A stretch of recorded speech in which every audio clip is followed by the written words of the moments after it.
You might want to sit down for this one. The man once hailed as a musical genius, a cultural icon, and the voice of a generation has just crossed the point of no return. Kanye West, now legally known as Ye, dropped a song so disturbing, so graphic, and so deeply troubling that even his harshest critics are speechless. But that's just the beginning. Because this wasn't just about a song.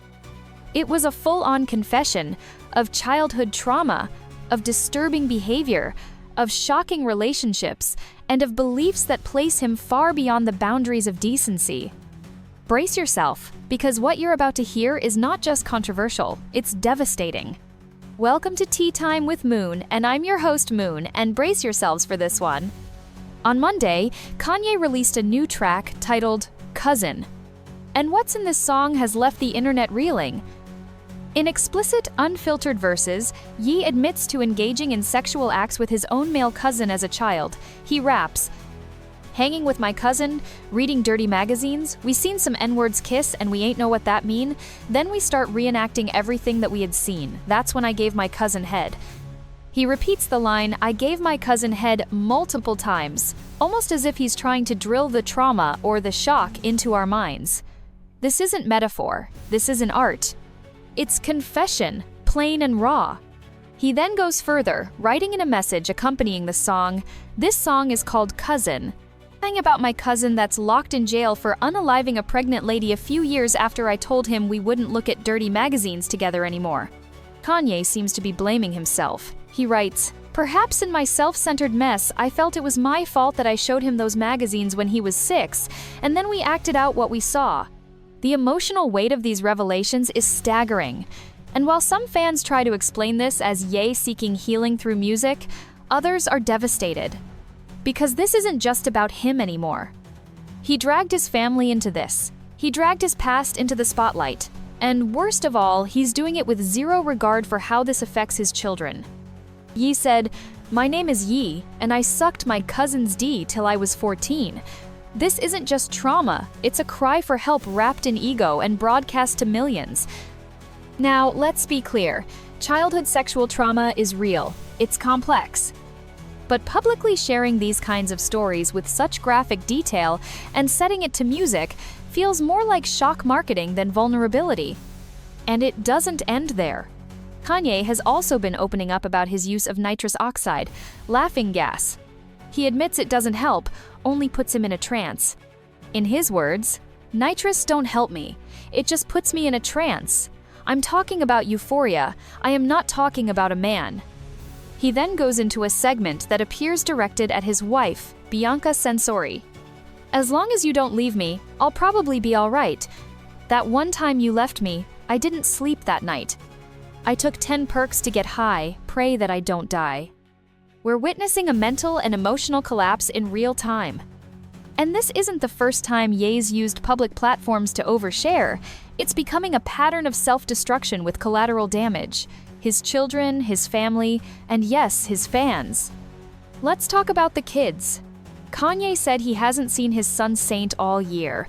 Then, within the same breath, he says he's a great father to have. But he forgot something. There are literal paparazzi photos of Kanye with Saint in Japan earlier this year. So, is he lying? Delusional? Or is this more of that selective reality he likes to live in? Even more disturbing, Kanye just released a song with his daughter North while standing beside Diddy. Yes, that Diddy, currently under investigation for serious abuse allegations. Think about that. Kanye exposed his daughter to someone whose name is swirling in allegations. That's not art. That's not parenting. That's putting your child in danger. And still, Ye finds time to blame everyone but himself. Kim Kardashian, Kris Jenner, Jewish lawyers, celebrities, even the furniture in Kylie Jenner's house. In yet another X post, Kanye ranted, "The thing that made my kid's situation so hard is most lawyers are Jewish." And then, he wrote something that had jaws on the floor. "I love some Jews, and I love that person named Adolf." Yes, he said that. Again. He also wrote, "I was told by a Jewish lawyer I wouldn't be able to see my kids if I was anti-Semitic, and he was right." You think? This isn't just ignorance, it's hatred. And he's been warned before. He was dropped by Adidas, canceled by major platforms, and yet here he is, doubling down, tripling down. Now enter Azealia Banks. The Queen of Chaos decided to throw gasoline on this already raging fire. In a post that's gone viral, she claimed that Kanye and the late designer Virgil Abloh were lovers. She also said Elon Musk definitely got some head from Kanye. Then it got wild. Kanye is on one of those Diddy tapes, she wrote. Jay-Z was like no ho, Trump was like no ho, Travis was like no ho, Drake was like no thank you, Amber hit him with the strap.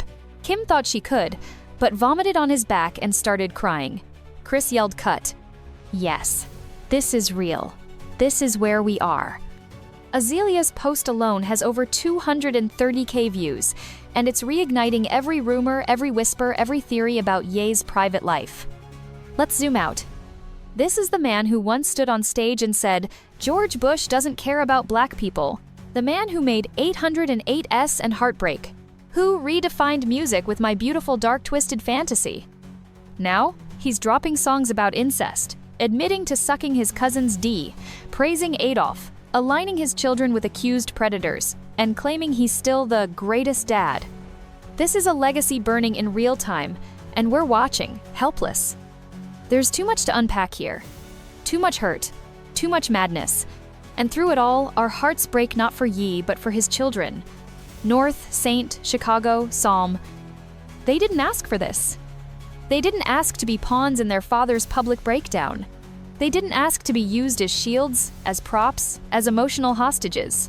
Kanye West may think he's setting himself free, but all he's doing is chaining his kids to a legacy of chaos. Kim Kardashian has a duty now, no longer just as a mother in the spotlight, but as the last line of defense between her children and the volatile man their father has become. Whatever love or respect may have once existed, it must come second to the safety, stability, and mental well-being of those kids. Kanye isn't just spiraling in private, he's broadcasting his darkest confessions to the world, linking himself to sexual abuse, to alleged incest, to antisemitic rhetoric, to drug abuse, and to dangerous figures like Diddy. When a man can stand on a public platform and admit he was high on ketamine while possibly exposing their daughter North in a music video with someone under investigation, the time for negotiation is over. There is no co-parenting when one parent is a walking threat to everything a child should be protected from. This isn't about a custody battle, it's about shielding innocent lives from a father who, through his own words and actions, has become a monster of his own making.